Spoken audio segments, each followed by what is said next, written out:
Dear student, today we will discuss on investment function. सबसे पहले कि इन्वेस्टमेंट क्या होता है। इन्वेस्टमेंट से हमारा अभिप्राय उपभोग के अलावा जिन वस्तुओं पे हम खर्च करते हैं, जैसे पूंजीगत वस्तुएं, उन्हें हम इन्वेस्टमेंट कहते हैं। टेंस भी कहते हैं कि एक दिए हुए गिवन पीरियड ऑफ टाइम की जो भी उत्पादक क्रियाएं होती हैं, तो उसके फलस्वरूप जो हमारी पूंजीगत वस्तुओं के मूल्य में जो वृद्धि हो जाती है, उसी को उन्होंने इन्वेस्टमेंट कहा है।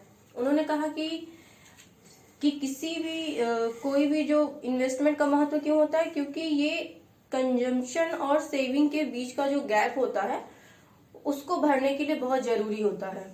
ये कहते हैं कि सेविंग इक्वल टू इन्वेस्टमेंट। कहते हैं क्यों होता है कि y equal to C plus I, यानी जो इनकम होती है वो सेविंग और इन्वेस्टमेंट के बराबर होती है। दूसरा एक इक्वेशन होता है कि y equal to C plus S, यानी इनकम के दो कंपोनेंट होते हैं, एक कंजम्पशन दूसरा सेविंग। तो दोनों को अगर हम साइड रख देंगे, C plus I equal to C plus S equal to I by S. ये कहते हैं कि ये दोनों एक दूसरे के बराबर क्यों होते हैं। बोलते हैं कि सपोज कि अगर मान लीजिए किसी साल अगर लोग उपभोग कम करते हैं, तो उपभोग कम करने की वजह से जो इन्वेंट्री बच जाती है उसको हम इन्वेस्टमेंट में कैलकुलेट कर लेते हैं, और फिर ये सेविंग इक्वल टू इन्वेस्टमेंट हो जाता है। फिर इसके साथ कहा कि इन्वेस्टमेंट के कई फॉर्म्स होते हैं, जैसे individual investment and social investment. Individual investment दो तरीके के होते हैं, financial investment and real investment. Financial investment जैसे कि आपका डिवेंचर्स होते हैं, इक्विटी होती है, जितने भी फाइनेंशियल एसेट्स होते हैं। रियल इन्वेस्टमेंट क्या होता है कि जब कोई व्यक्ति जाके कोई मकान, मशीनरी, इस तरह की चीजें खरीदता है, तो उसको हम लोग रियल इन्वेस्टमेंट कहते हैं। इसी रियल इन्वेस्टमेंट को केन्स ने फोकस किया, कहा कि ये जो रियल इन्वेस्टमेंट होता है उससे लोगों की परचेसिंग पावर बढ़ती है। जैसे कि अगर उन्होंने दूसरा दिया सोशल इन्वेस्टमेंट। सोशल इन्वेस्टमेंट अगर कोई पुल, रोड, फैक्ट्रीज, अगर ये सारी जब चीजें स्टैब्लिश होती है तो लोगों की परचेसिंग पावर बढ़ती है, लोगों के पास इनकम आती है, फिर वो डिमांड करते हैं तो वो फिर गुड्स का प्रोडक्शन होगा तो फिर से दोबारा उसमें इन्वेस्टमेंट होगा। फिर दूसरा है ग्रॉस और नेट, यानी कि एक इकोनॉमी में जितनी भी तरह की मशीनें या जो भी सारी जो इन्वेस्टमेंट होता है उसको उन्होंने ग्रॉस इन्वेस्टमेंट कहा। नेट इन्वेस्टमेंट की जो पहले से मशीनें जो टूटी फूटी हैं या जो इन्वेस्टमेंट के फॉर्म में तो है, लेकिन वो उससे प्रोडक्शन नहीं हो पा रहा है, तो उसको ग्रॉस में तो वो शामिल होती है बट नेट में नहीं शामिल होती, इसलिए इसको नेट इन्वेस्टमेंट कहते हैं। ग्रॉस इन्वेस्टमेंट हमेशा ज्यादा होता है नेट इन्वेस्टमेंट से। Planned and unplanned investment, plan की एक सोच समझ के पूरी एक प्लानिंग तैयार करके इन्वेस्टमेंट किया जाता है।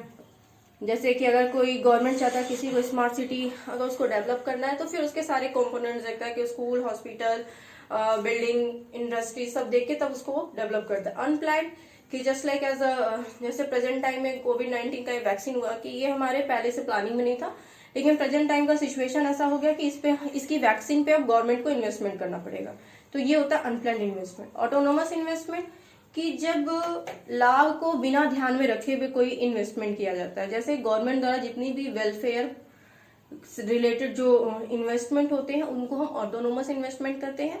इंड्यूस इन्वेस्टमेंट जो कि लाभ से प्रेरित होकर इन्वेस्टमेंट होते हैं, उन्हें हम कहते हैं इंड्यूस इन्वेस्टमेंट।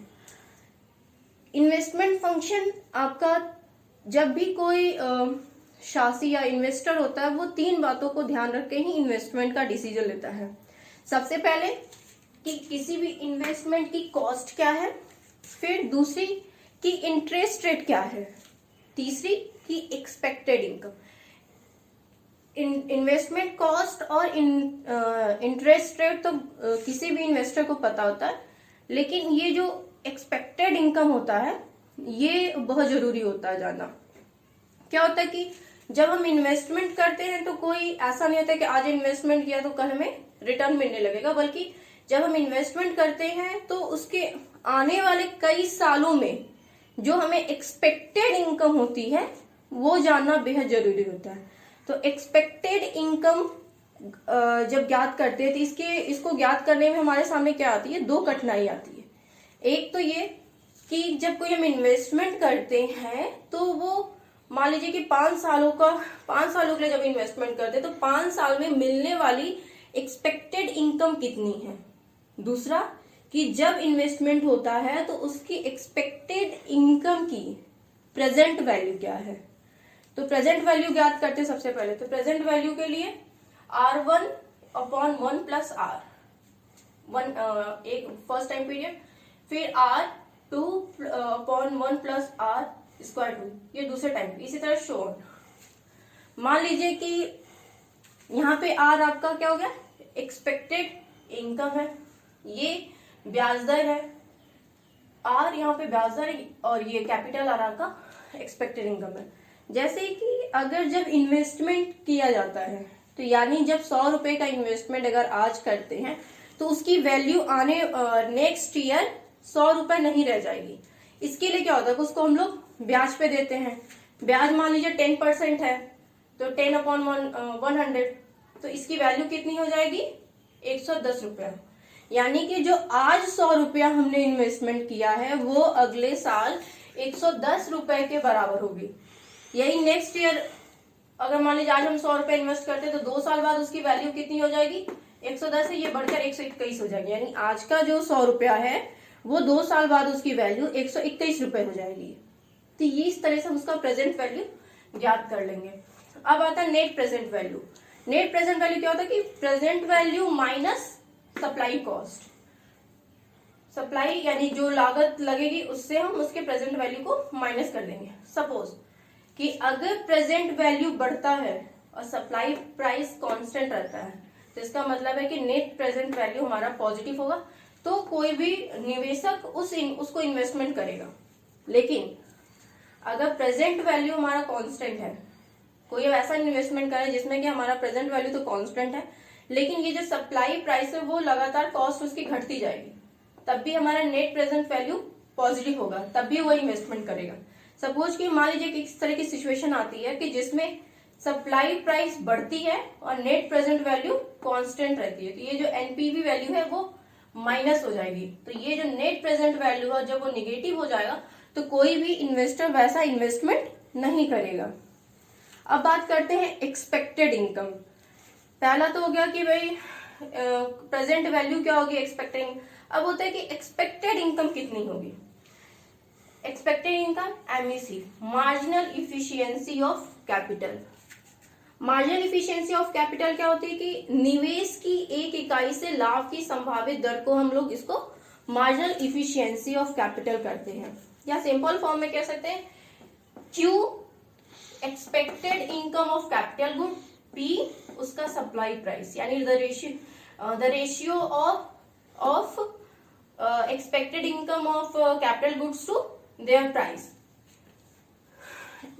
यहाँ पे क्या है कि मार्जिनल इफिशियंसी ऑफ कैपिटल दो चीजों पर डिपेंड कर रही है। पहला expected income of capital good, दूसरा उसकी सप्लाई प्राइस। तो हम एमईसी को ये भी कह सकते हैं कि यह बट्टे की वह दर होती है जिसपे कि पूंजीगत वस्तुओं से प्राप्त होने वाली एक्सपेक्टेड इनकम को उसके सप्लाई प्राइस के बराबर कर देता है। तो supply price equal to discounted prospective yield. यानी यहाँ पे चीज और देखिए कि एमईसी क्या है, ई।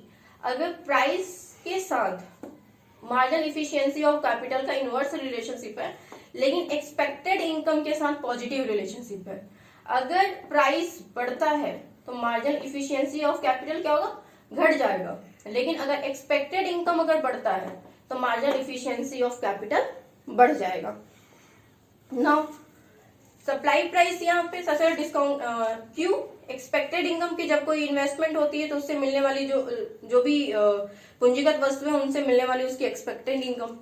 P supply price. Supply price यहाँ पे क्या है, रिप्लेसमेंट कॉस्ट। यहाँ पर जो बात हो रही है वो पुरानी मशीनों की नहीं बल्कि नई मशीनों की बात हो रही है, इसलिए यहाँ पे ये जो सप्लाई प्राइस है वो रिप्लेसमेंट कॉस्ट है।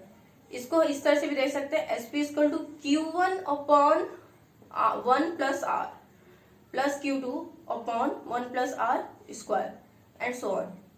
ये जो है ये प्रेजेंट वैल्यू है जो भी हम इन्वेस्टमेंट करते हैं। सपोज कि अगर एक्सपेक्टेड इनकम 100 रुपए के बराबर है और हमारा एमईसी यानी बट्टे की दर 10% है तो 1/10 हो जाएगा, यानी 90.91 पैसा। ये क्या कह रहा है कि अगर 100 रुपए का अगर कोई एक्सपेक्टेड इनकम है अगले साल के लिए, 100 रुपये हम इन्वेस्ट करते हैं, तो आज जो हम 100 रुपये इन्वेस्ट कर रहे हैं वो अगले साल यानी पहले साल में कितनी उसकी वैल्यू हो जाएगी, 90.91 उसी 100 रुपए की अगले साल कितनी वैल्यू हो जाएगी, 82.65 दूसरे साल में। ये क्या कहता है कि एमईसी की बट्टी की वह दर होती है जिसपे कि सप्लाई प्राइस और हमारा एक्सपेक्टेड इनकम बराबर हो जाता है। तो मान लीजिए अगर सप्लाई प्राइस 3000 रुपीज है और हम इन्वेस्टमेंट करते हैं तो पहले साल में हमको 1100 रुपए मिलते हैं और दूसरे साल में हमको 2400 की एक्सपेक्टेड इनकम है। हमारा बट्टे की दर यानी एमईसी 10% है, करते हैं तो देखते हैं कि 3000 इक्वल टू 3000 यानी कि ये जो एक्सपेक्टेड इनकम ये जो बट्टे की दर है एमईसी इन दोनों को इक्वलाइज कर देती है। अब बात करते हैं MEC, marginal productivity of capital. Marginal productivity of capital क्या होता है कि जब कैपिटल की जब नई इकाई लगाई जाती है तो उससे रेट ऑफ रिटर्न में जो वृद्धि होती है उसको हम लोग मार्जिनल प्रोडक्टिविटी ऑफ कैपिटल कहते हैं। तो मार्जिनल इफिशियंसी ऑफ कैपिटल और मार्जिनल प्रोडक्टिविटी ऑफ कैपिटल दोनों दो चीजें होती हैं। अब बात करते हैं marginal efficiency of capital and rate of interest. हम सब जानते हैं कि इन्वेस्टमेंट का रेट ऑफ इंटरेस्ट के साथ क्या इनवर्स रिलेशनशिप होता है। जब इन्वेस्टमेंट बढ़ता है जब रेट ऑफ इंटरेस्ट कम होता है तो इन्वेस्टमेंट बढ़ता है, इन्वेस्टमेंट जब बढ़ता है तो रेट ऑफ इंटरेस्ट कम हो जाता है। मार्जिनल इफिशियंसी ऑफ कैपिटल कहता है कि जब marginal efficiency of capital rate of interest से जब ज्यादा होगा, इस डायग्राम को देखिए, ये क्या है कि R1 रेट ऑफ इंटरेस्ट है, ये कांस्टेंट है क्योंकि केन्स ने कहा है कि अल्पकाल में रेट ऑफ इंटरेस्ट जो था वो कांस्टेंट रहता है, उसका बहुत ज्यादा इम्पैक्ट आपका इन्वेस्टमेंट पे नहीं पड़ता है, इसलिए एमईसी परिवर्तनशील होने के कारण इसका इम्पैक्ट इन्वेस्टमेंट पे ज्यादा पड़ता है। ये कांस्टेंट है यानी ये जब तक मार्जिनल इफिशियंसी ऑफ कैपिटल इससे ज्यादा होगा, एमईसी रेट ऑफ इंटरेस्ट से ज्यादा होगा, तब तक हम उस इन्वेस्टमेंट को करेंगे, वो इन्वेस्टमेंट फायदे लायक होगा। जैसे ही एमईसी और आर एक दूसरे के बराबर होंगे यहाँ पे हमारा कांस्टेंट इफेक्ट पड़ेगा इन्वेस्टमेंट का, और इसके बाद अगर इन्वेस्टमेंट होता है तो लॉस होगा। अब आते हैं इन्वेस्टमेंट डिमांड कर्व। इन्वेस्टमेंट मान लीजिए कि हम पहले 100 रुपया करते हैं तो हमें हमारी एमईसी जो होती है वो 10% होती है, फिर 100 से 10 रुपए से बढ़ाकर 20, 30, 40, 50 लगातार इसको हम बढ़ाते जाते हैं और एमईसी हमारी क्या होती है लगातार घटती जाती है। इसको हम कहते हैं इन्वेस्टमेंट डिमांड शेड्यूल। ये कहते हैं कि ऐसा क्यों होता है कि जब इन्वेस्टमेंट हम बढ़ाते हैं तो हमारा एमईसी घटता जाता है। ऐसा इसलिए होता है, इसका दो रीजन होती है कि जब हम इन्वेस्टमेंट को बढ़ाते हैं तो हम एक ही तरह की मशीनें लगातार लगाते जाते हैं। दूसरा कि उन मशीनों की जो प्राइस होती है वो लगातार बढ़ती है, और एमईसी हमारा किस पे डिपेंड करता है, Q/P पे। Q के साथ इसका पॉजिटिव है लेकिन प्राइस के साथ इसका इनवर्स है, यानी अगर प्राइस बढ़ता है तो हमारा एमईसी घटता चला जाएगा। तो इसलिए जब इन्वेस्टमेंट बढ़ रहा है तो यहाँ पे एमईसी घटती चली जाती है। यहाँ पे भी डायग्राम है, y एक्सिस पे आपका एमईसी बटा रेट ऑफ इंटरेस्ट है और यहाँ हॉरिजॉन्टल एक्सिस पे इन्वेस्टमेंट है। जैसे ही इन्वेस्टमेंट की मात्रा को बढ़ाया जाता है, 10 था और ज्यादा बढ़ाए तो एमईसी हमारी नीचे घट गई, 5% आ गई। इसी तरह ये जो एमईसी का स्लोप है ये डाउनवर्ड स्लोपिंग है एट इन्वेस्टमेंट के साथ। अब आते हैं एमईआई। एमईआई में क्या है, एक चीज स्किप हो गया कि अगर रेट ऑफ इंटरेस्ट कांस्टेंट होता है तो ये जो इन्वेस्टमेंट डिमांड कर्व है अगर ये ज्यादा लोचशील होता है तब तो हमारा इन्वेस्टमेंट बढ़ेगा, अगर ये कम लोचशील होता है तो हमारा इन्वेस्टमेंट कम होगा। जैसे कि रेट ऑफ इंटरेस्ट हमारा कांस्टेंट है 5% पे, जैसा कि केन्स ने भी कहा है। इसमें क्या है कि पहला वाला जो आईडी इन्वेस्टमेंट डिमांड या एमईसी ये आपका ई पॉइंट पे है, यहाँ पे ओ क्यू के बराबर इन्वेस्टमेंट हो रहा है। जैसे ही ये आईडी आगे की तरफ शिफ्ट करके I1 आईडी हो जाती है E1 पॉइंट पे इक्विलिब्रियम में, वैसे ही हमारा इन्वेस्टमेंट बढ़ जाता है। यहाँ पे ये आपका लोचशील है, इस वजह से ये इन्वेस्टमेंट बढ़ा। जैसे ये फिर पीछे की तरफ I"D" पे आता है तो हमारा इन्वेस्टमेंट भी घट जाता है, O Q1 के बराबर हो जाता है। अब आते हैं EI, marginal efficiency of investment. Marginal efficiency of investment प्रतिफल की वह दर होती है जो कि ब्याज को छोड़कर अन्य लागतों के प्रतिफल से प्राप्त होती है। इसकी चर्चा लर्नर और गार्डनर एक्ले ने 1946 में किया था। इन्होंने कहा था कि MEI और MEC दोनों डिफरेंट चीजें हैं। MEC बट्टे की वह दर होती है जिसपे कि हम एक्सपेक्टेड इनकम को उसके सप्लाई प्राइस के बराबर करते हैं, और MEI क्या होता है कि ब्याज दर का जो इम्पैक्ट पड़ता है इन्वेस्टमेंट पर उसकी चर्चा करता है। इन्होंने दोनों का डिफरेंस बताया। बोला कि MEC आपका एक स्टॉक होता है, यानी ये कैपिटल के बारे में होता है, जबकि MEI एक फ्लो है। ये डिसाइड करता है कि एक टाइम पे इकोनॉमी में कितना इन्वेस्टमेंट होगा जब ब्याज दर में फ्लक्चुएशन होगा। तो इन दोनों के बारे में इन्होंने चर्चा की। इसके बाद कहते हैं कि MEI का जो स्लोप होता है, अगर वो इलास्टिक होता है तो ज्यादा इन्वेस्टमेंट होता है, अगर लेस इलास्टिक होता है तो कम इन्वेस्टमेंट होता है। जैसे इस वाले डायग्राम में R1, जब R1 रहता है तो उसका इन्वेस्टमेंट 1 है। फिर इसका जो लाइन है वो स्टिप है, तो यहाँ पे इन्वेस्टमेंट कम हो रहा है I से I1, जबकि R1 से R2 हुआ है। लेकिन आप सेकेंड वाला देखिए, इसकी जो स्टिप है वो फ्लैटर है, तो यहाँ पे इन्वेस्टमेंट ज्यादा हुआ। यानी कि अगर MEI ज्यादा लोसील होता है तो रेट ऑफ इंटरेस्ट में चेंजिंग की वजह से ज्यादा इन्वेस्टमेंट होगा, अगर कम लोसील होता है तो रेट ऑफ इंटरेस्ट में चेंज होने की वजह से कम इन्वेस्टमेंट होगा। अब बात करते हैं कि ऑप्टिमम कैपिटल स्टॉक। तो ऑप्टिमम कैपिटल स्टॉक वहां पर डिटरमाइन होता है जहां पर रेट ऑफ इंटरेस्ट और मार्जिन इफिशियंसी ऑफ कैपिटल एक दूसरे के बराबर होते हैं। जैसे कि यहाँ पे रेट ऑफ इंटरेस्ट 1 है और यहाँ पे रेट ऑफ इंटरेस्ट कम होने से E1। रेट ऑफ इंटरेस्ट जब कम होगा तो आपका इन्वेस्टमेंट बढ़ेगा और न्यू इक्विलिब्रियम पॉइंट पे MEC भी घटेगा और R और MC एक दूसरे के बराबर होंगे और उस पॉइंट पे कैपिटल स्टॉक ऑप्टिमम होगा। जैसे O से पहले पॉइंट पे देखते हैं, जब R1 है तो E1 पॉइंट पे MEC और R एक दूसरे के इक्विलिब्रियम है और कैपिटल स्टॉक इतना है। सपोज कि लास्ट में रेट ऑफ इंटरेस्ट गिरकर R हो जाता है और ये MEC घटकर E डबल डैश पे आ जाती है और हमारा capital stock E double dash हो जाता है। यानी कि ये जो K1 से K डैश पे आ रहा है तो इतने के बराबर इन्वेस्टमेंट करना होगा। ठीक उसी के साथ देखिए MEI भी परफेक्टली इलास्टिक है। ये कह रहा है कि जैसे जैसे रेट ऑफ इंटरेस्ट घटता जाएगा वैसे वैसे MEI हमारा परफेक्टली इलास्टिक है। MEI परफेक्टली इलास्टिक क्यों है? क्योंकि सप्लाई कॉस्ट ऑफ, यहाँ पे कॉस्ट ऑफ कैपिटल स्टॉक है, उसकी सप्लाई कॉस्ट आपका परफेक्टली इलास्टिक है। जैसे यहाँ पे देखें, यहाँ पे इन्वेस्टमेंट है X एक्सिस पे और Y एक्सिस पे कॉस्ट ऑफ कैपिटल स्टॉक है। टोटल जो इन्वेस्टमेंट है पूरे वो ON के बराबर है। ये टोटल इन्वेस्टमेंट यानी ग्रॉस इन्वेस्टमेंट है, जिसमें से कि OR आपका रिप्लेसमेंट इन्वेस्टमेंट है और RN आपका नेट इन्वेस्टमेंट है। ये कहता है कि ये जितना परफेक्टली इलास्टिक है यानी कि इच्छित कैपिटल स्टॉक इच्छित यानी डिजायर्ड कैपिटल स्टॉक रियल वास्तविक कैपिटल स्टॉक के बराबर है। लेकिन रियल में ऐसा नहीं होता है कि कैपिटल डिजायर और कैपिटल एक दूसरे के बराबर हो, क्योंकि ये डिपेंड करता है कि जो भी हमारे अगर पूंजीगत वस्तु उद्योग है उनकी कैपेसिटी कितनी है।